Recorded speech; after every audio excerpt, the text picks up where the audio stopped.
간혹 이런 질문을 우리가 듣기도 합니다. 당신은 지금까지 살아오면서 가장 잘한 선택이 무엇입니까? 이렇게 이런 질문을 들을 때가 있죠. 마침 옆에 남편이 계시면은 이제 답이 정해질 수밖에 없습니다. 남편을 만난 것이 내 생애 최고의 선택입니다. 이렇게 말하는 여자분들이 많지 않더라고요. 우리 교회도 보면 제가 그런 얘기 들은 게 딱 4명밖에 없어요. 조금 박해 여자분들. 근데 남자들은요 이런 얘기 많이 합니다. 한 40명도 더 들었어 제가. 내가 살면서 최고로 잘한 일은 지금 아내를 선택한 것이다. 저도 그래요. 저도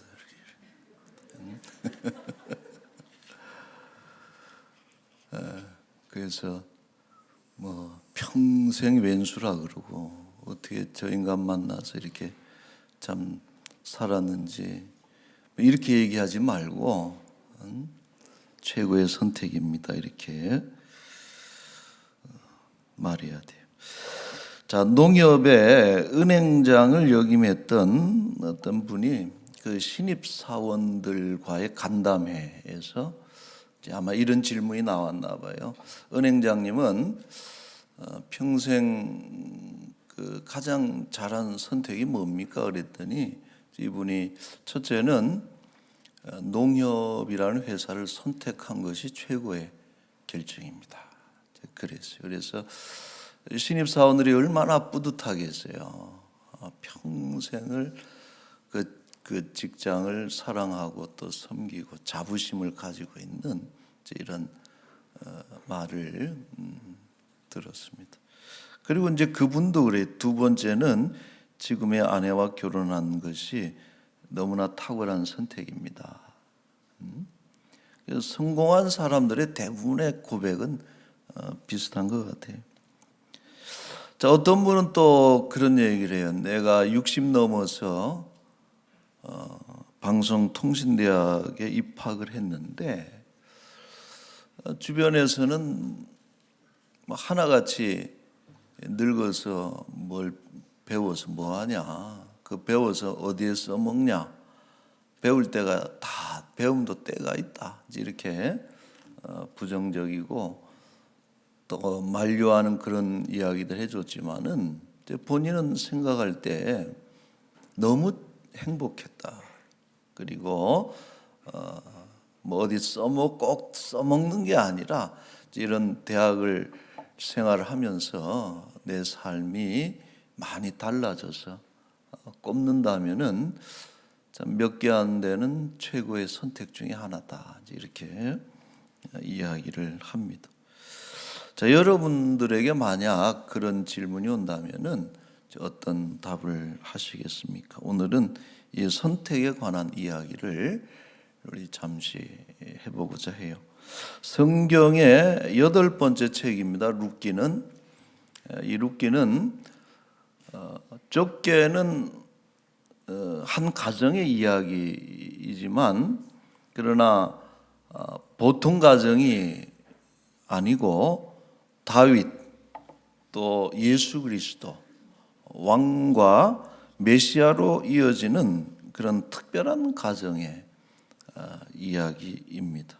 룻이라고 하는 우리가 룻이죠.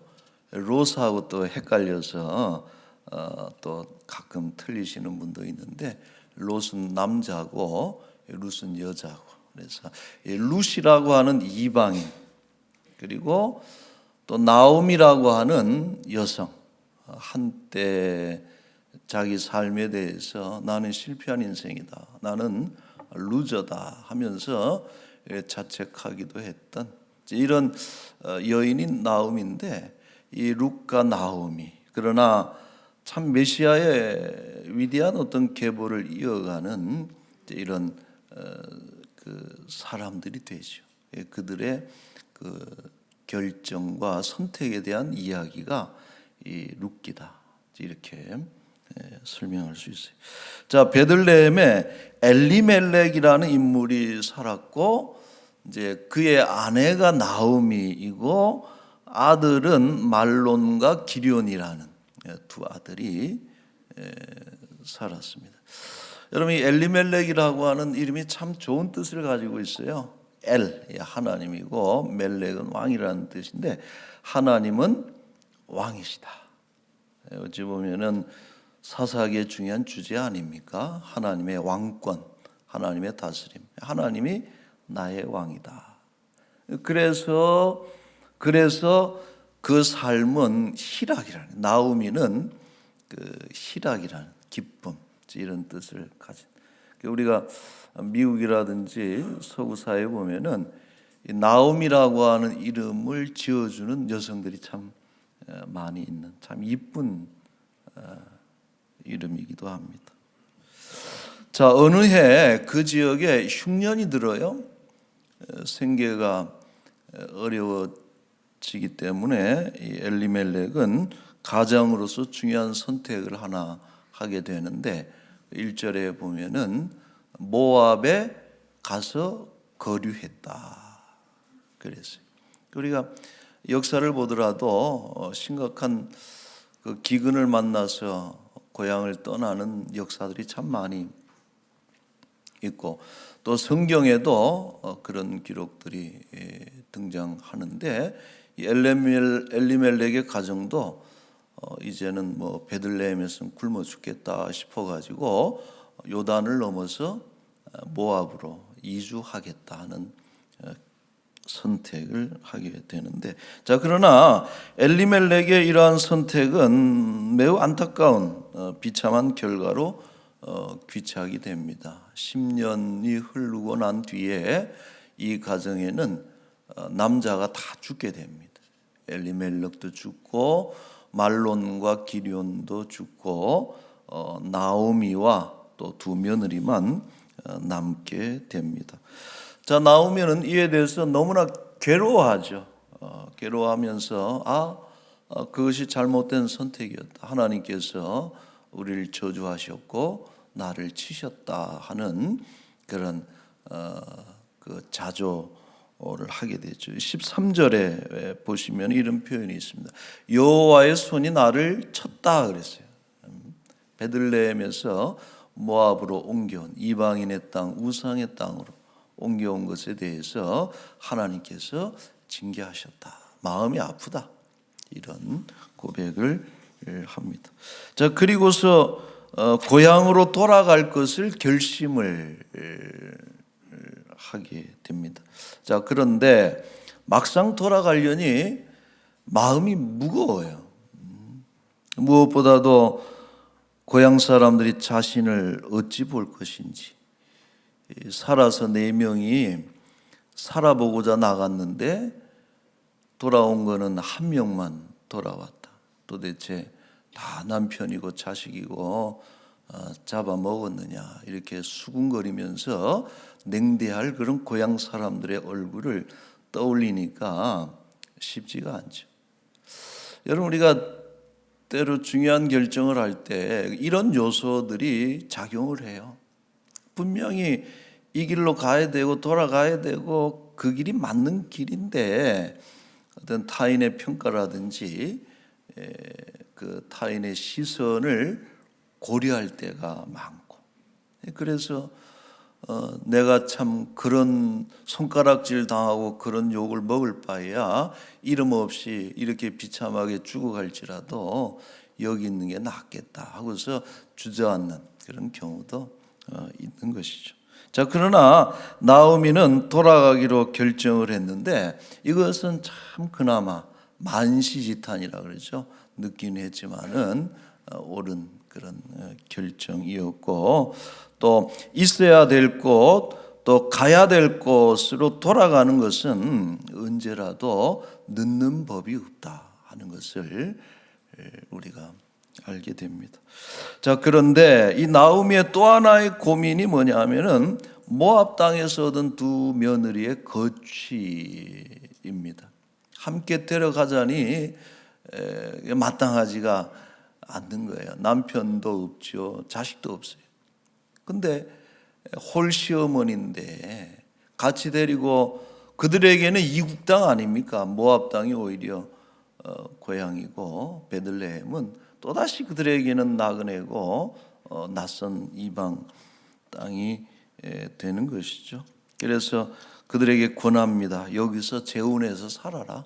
재가해서 좋은 남자 만나서 가정을 이루는 게 어떻겠느냐 하고서 권하고 두 번을 강하게 이렇게 권면을 하니까 큰 며느리 오르바가 작별을 하는. 어머님, 그럼 저는 친정으로 가겠습니다 하고 시어머니를 떠나가는데, 자, 이것은 결코 나쁜 결정은 아니죠. 이것을 오르바가 시어머니를 떠나서 돌아갔다 그래서 뭐라 그럴 수 있는 상황이 아닙니다. 아주 현실적이고 자연적인 그런 선택을 오르바가 하게 된 것이죠. 자, 그런데 작은 며느리 룻은 다른 결정을 하는 거예요. 끝까지 어머니를 떠나지 않습니다. 그러니까 나오미가 한 번 더 마지막으로 재차 가라. 희망이 없다 우리는.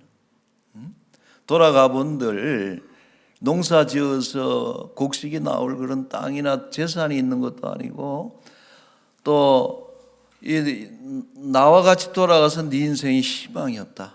여기서 헤어지자 하고 이 나오미가 그렇게 권했더니 룻이 아주 강력하게 자기의 심경을 전달한 것이 오늘 우리가 읽은 본문입니다. 16절, 17절. 룻기의 중심 메시지와도 같은 말씀이 오늘 우리가 읽은 말씀입니다. 그녀는 이렇게 얘기하죠. 16절, 17절에 보시면은 이렇게 얘기합니다. 어머니가 가시는 곳에 나도 가고 어머니가 머무는 곳에 나도 머물고 어머니가 죽는 곳에서 나도 죽어서 거기서 묻힐 것입니다. 얼마나 여러분 전라도 말로 아주 오지게 대답을 해버려요.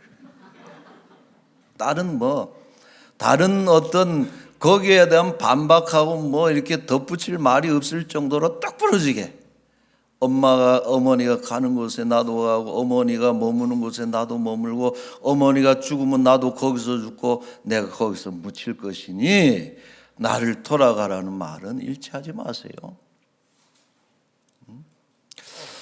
여러분, 참 이런 룻의 이 그 표현이 심상치 않은 거예요. 우리가 대개 뭔가 두 개를 놓고 결정을 한단 말이에요. 하나를 선택을 하고, 더욱이나 이 룻의 선택이라고 하는 것은 사람들이 잘 가지 않는, 사람들이 하지 않는 그런 의외의 선택이거든요. 어려운 선택이고. 근데 이런 걸 하는데 이렇게 단호하게 자기의 의사를 표현하는 것은 쉽지가 않은 것이고, 보통 이런 선택 사람들이 다 만류하고 남들이 안 가지만 어떤 길을 고집하는 경우에는 이유가 있어요. 그거는 뭐냐면은 내가 선택한 이것이 옳다라고 하는 확신이 없으면 힘든 거예요. 오르바가 돌아가고 세상 누가 뭐라고 얘기를 해도 나는 내 선택이 옳다라고 하는 확신이 이 룻에게는 강력하게 있었기 때문에 이런 이야기가 가능하죠. 대충 얘기해 놓고 어머니가 한 번 더 밀면 슬쩍 밀려가고 이런 것이 아니라 확신이 있어요. 여러분, 바울이 유대교를 떠나서 예수님을 선택하고 십자가를 선택했다. 이것은 놀라운 사건이죠. 왜냐하면은 바울은 유대교의 차세대 그 핵심 인물입니다. 그 안에서, 그 울타리 안에서 잘 자라났으면은 유대교를 이끌어가는 대표적인 그런 지도자가 되는 그런 인물인데, 이 루시 바울이 유대교를 버렸단 말이에요. 유대교를 떠나서 어찌 보면은 그 가시밭길이고 또 십자가의 길인데, 예수 그리스도를 따라가는 선택을 한 것은 그에게 중요한 확신이 있었기 때문에 그런 것이죠. 우리 빌립보서 3장 7절입니다. 빌립보서 3장 7절 8절에 보면은 중요한 얘기를 합니다. 무엇이든지 내가 이전에 유익하고 좋게 보던 것을 이제 그리스도를 위해서 다 해롭게 여겼다. 이것은 내 주 그리스도 예수를 아는 지식이 가장 고상하기 때문이다. 내가 그를 위해서 모든 것을 잃어버리고 배설물로 여기면 그리스도를 얻고 그 안에서 내가 발견되고자 합니다. 여러분, 바울의 확신이 뭡니까? 재물도 좋아요. 재물을 아는 것도 좋고 권력도 좋고 명예도 좋고 좋은 어떤 이름도 좋지만은, 그러나 그 어떤 것과도 비교할 수 없는 가장 최고의 지식이 뭐냐? 예수 그리스도를 아는 것이 최고의 지식이다. 그러잖아요. 다 배설물로 여긴다.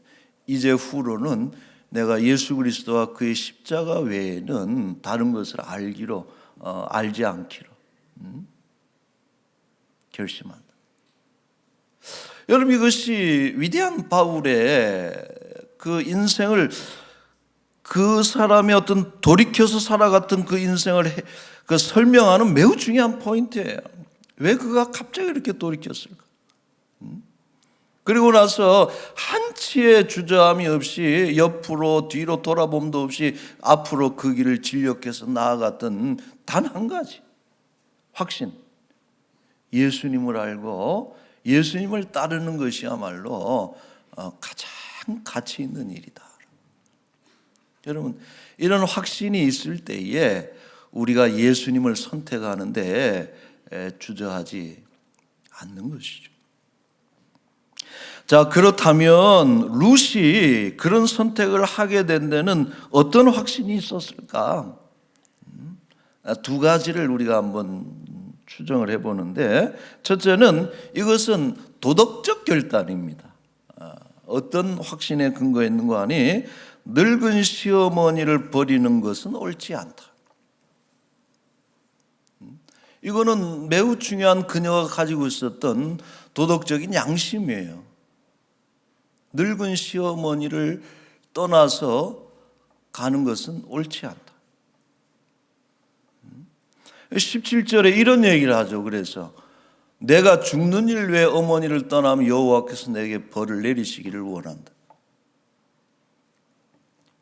뭐 시아버지가 살아계시는 것도 아니고 다른 아들도 있는 것도 아니고, 이제 달랑 시어머니, 홀 시어머니인데 그 시어머니를 지금 내가 내 형편이 어렵다 그래서 떠나가면은 이 천벌 받을 짓이다. 근데 이게 그 룻의 중요한 도덕적인 확신이죠. 여러분, 참 오늘날 이 시대가 찾아야 될 중요한 어떤 믿음입니다. 너무 가볍게 만나서 가정을 이루고 너무 가볍게 해체시켜버리고, 여러분, 가족의 관계, 부부의 관계, 부모 자녀의 관계, 어떻게 여러분 남편이 없고 아내가 없다 그래서 장인장 뭐 시아버님 시어머니가 남이 될 수가 있어요. 자기 낳은 부모도 뭐 얻을 게 없으면은 갖다 내버리는 것이 오늘날 이 세대라면은 참 우리 룻의 이러한 마음은 귀한 것이죠. 미련해 보이고 비현실적인 선택으로 보이지만, 그러나 여러분 어떻습니까? 하나님께서 룻의 이 선택을 너무 기뻐하셨다. 하나님 보고 계시는 것이죠. 그리고 하나님이 그의 삶을 열어준 거예요. 우리는 너무 시류에 따라서 혹은 이해관계에 따라서 우리가 관계를 맺고 끊고 하는 이런 것들이 너무 극심해요, 여러분. 이때는 이 줄 따라가면 공천도 없고 뭐 살 길이 열리고 잘 된다로 따라갔다가 정권 바뀌면 또 딴 길 따라가고 말. 시류에 편승해서 이해관계에 따라서 관계를 우리가 남입니까 하고 그러다가도 틀어지면은 그냥 서로 칼을 꽂고 총을 쏘고. 그게 어떤 시류를 따라서 선택하는 것, 흉년이 들었기 때문에 고향을 떠나자라고 하는 것도 그럴 수 있지만은 이런 것이 결코 우리를 구해주고 형통케 하는 것이 아니다라고 하는 것을 우리는 우리 룻의 삶을 통해서 다시 한번 깨닫게 되는 것이고, 여러분, 하나님이 열어주셔야 복된 인생이 되는 것입니다. 믿습니까? 시류가 아니고 하나님이 열어줘야. 그래서 우직하고 미련해 보이더라도 그 바른 길 가면 하나님이 열어주시는 거예요.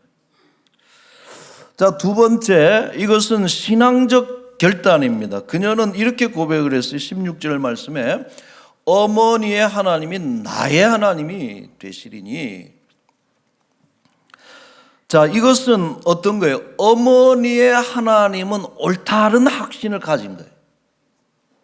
자, 우리는 이 룻이 이러한 어떤 선택을 한 것에 대해서 신앙적인 어떤 영향력이 있는가에 대해서 조금 선명하지가 않기 때문에 좀 멈칫거릴 때가 있지만은, 제 생각에 룻의 이러한 선택과 결단에는 이 신앙이 매우 중요하다. 자, 그 당시 사회는 뭐냐 하면은, 여러분, 이 땅에서 산 넘고 강 건너서 다른 지역으로 가서 거기서 이주해서 사는 것이 너무나 어려운 시대입니다.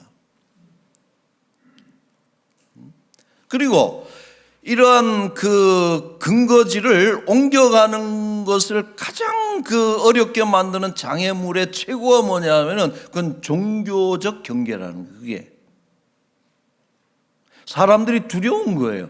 이 땅은 그모스 신이 다스리는 그런 땅인데, 이걸 요단강을 넘어가면은 여호와가 다스리는 그런 지역이 나온다. 이것은 대단히 어떤 그 옮겨가는 것에 대해서 꺼리낌을 가지게 만드는 거예요. 우리가 만약 누가 집을 이사를 가는데 사우디아라비아라는 중동으로 간다 그러면 그 이슬람 세력이 어떻게 거기서 살 수 있을까? 인도로 간다 그러면 야, 거기는 온갖 불상들 천지인데. 이게 쉽지가 않아. 그런데 룻이 어머니를 따라서 갈 때 그래서 그런 고백을 하는 거예요. 어머니의 하나님이 내 하나님이 된다. 내가 여호와 하나님을 내 하나님으로 모실 것을 결단한 거죠. 이거는 신앙적인 선택이고, 또 이건 쉽지 않은 일이에요. 왜냐하면은 당시의 모든 종교는 항상 그래요. 모압의 종교도 그렇지만은 이 그모스, 몰렉, 밀곰 다 이제 다른 이름을 가진 똑같은 신으로 얘기를 해요. 근데 이들의 신앙의 중심은 우상입니다. 그러니까 종교는 반드시 우상이 있어야 종교가 되는 거예요. 왜 그렇습니까? 눈으로 보니까 쉽고 눈으로 보니까 가까이 느껴지고 신앙적인 이 감흥도가 높아지는 거예요. 이게 우상이라는 게. 근데 이스라엘의 종교 여호와 신앙은 어떤 하나님이냐? 보이지 않는 하나님. 그 율법에서도 십계명에서도 상을 만들지 말라 그러는, 상을 새기지 말고. 그 여러분, 보이지 않는 신하고 보이는 신을 선택할 때 이쪽을 선택하기 쉽지 않다는 거예요.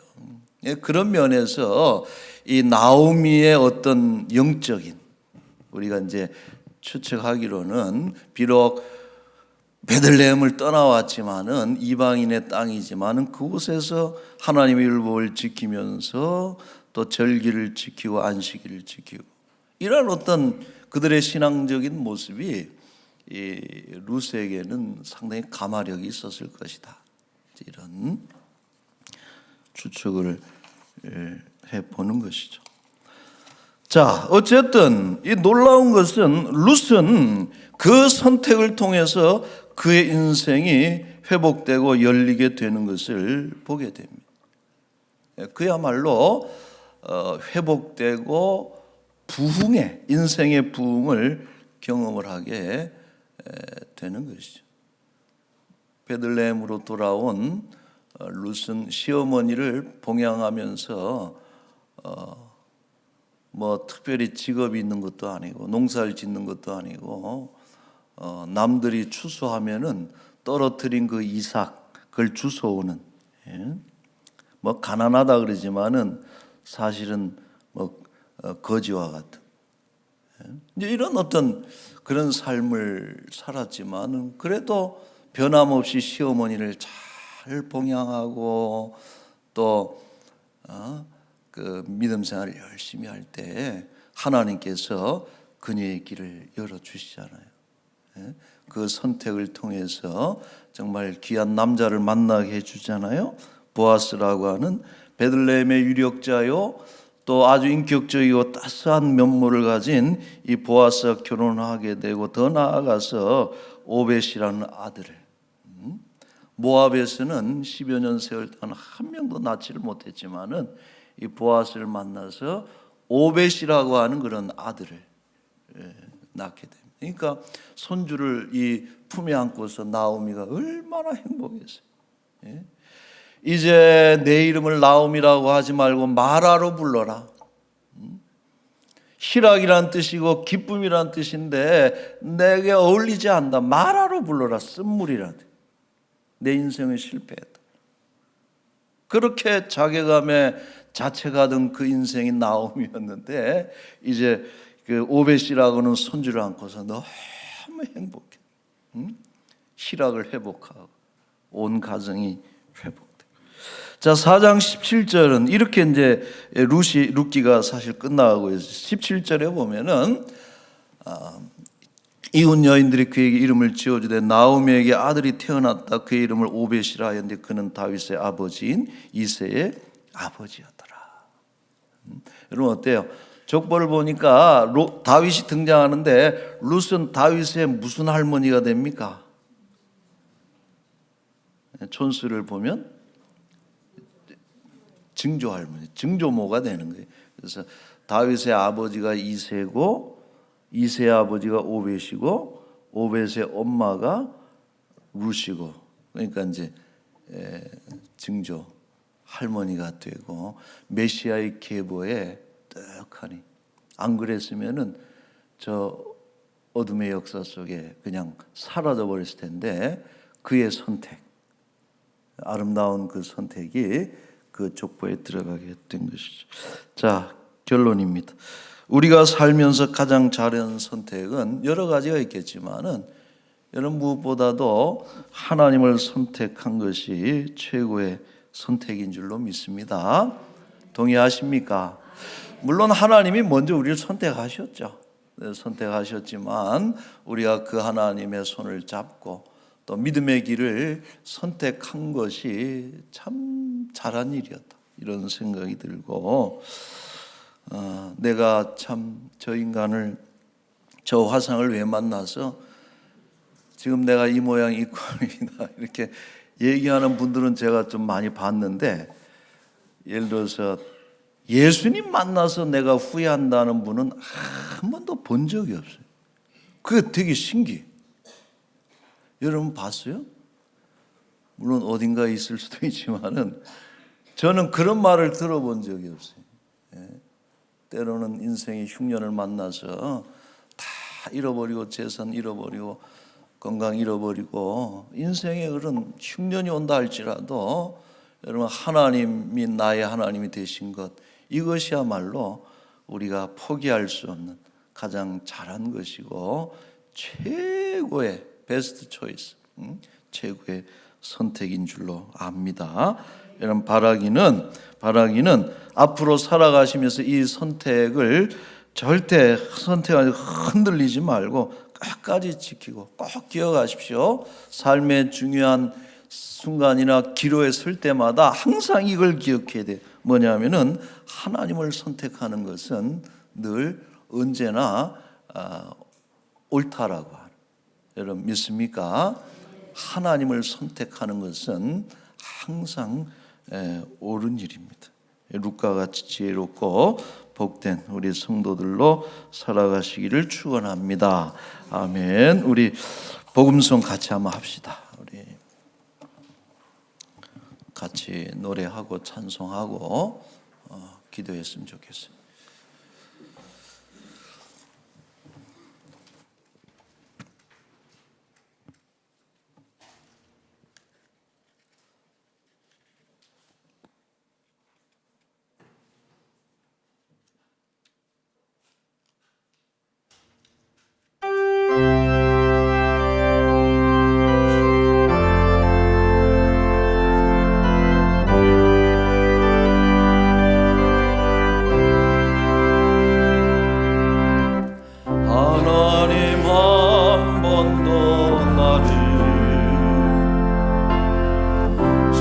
실망시킨 적 없으시고 언제나 공평과 은혜로 나를 지키셨네. 오 신실하신 주, 오 신실하신 주, 내 너를 떠나지도 않으리라. 내 너를 버리지도 않으리라. 약속하셨던 주님,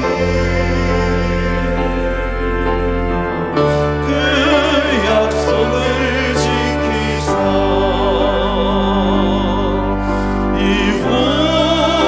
이후로도 영원토록 너를 지키시리라 확신하네. 지나온 모든 세월들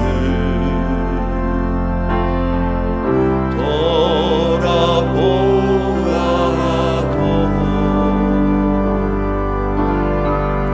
그 어느 것 하나 주의 손길 안 미친 것 전혀 없네. 오 신실하신 주, 오 신실하신 주, 오 신실하신 주, 내 너를 떠나지도 않으리라.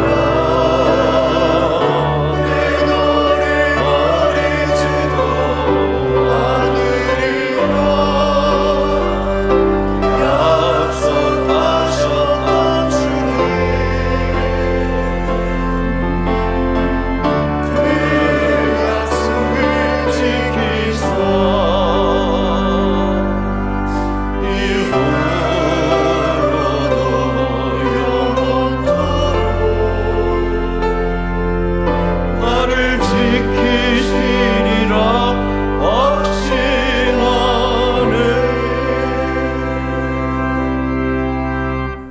우리 기도합시다. 하나님 말씀하셨어요. 내가 너를 떠나지 않고 버리지도 않고 지금부터 영원토록 너를 지켜주리라. 너는 내 아들 내 딸 지명하여 불렀나니 너는 내 것이라. 내가 책임져 주겠다. 인생에 흉년이 들고 또 어려운 일 만날 때 참 이 말씀이 얼마나 힘이 되고 또 위로가 되는지 모릅니다.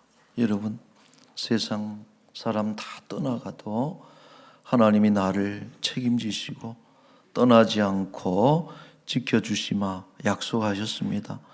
이 약속을 우리가 믿음으로 우리의 평생에 늘 하나님을 선택하고 믿음의 길 선택하고 하나님이 기뻐하시는 그 길 살다 보면 흉년 있죠, 풍년 있죠, 때로는 평년작도 있습니다.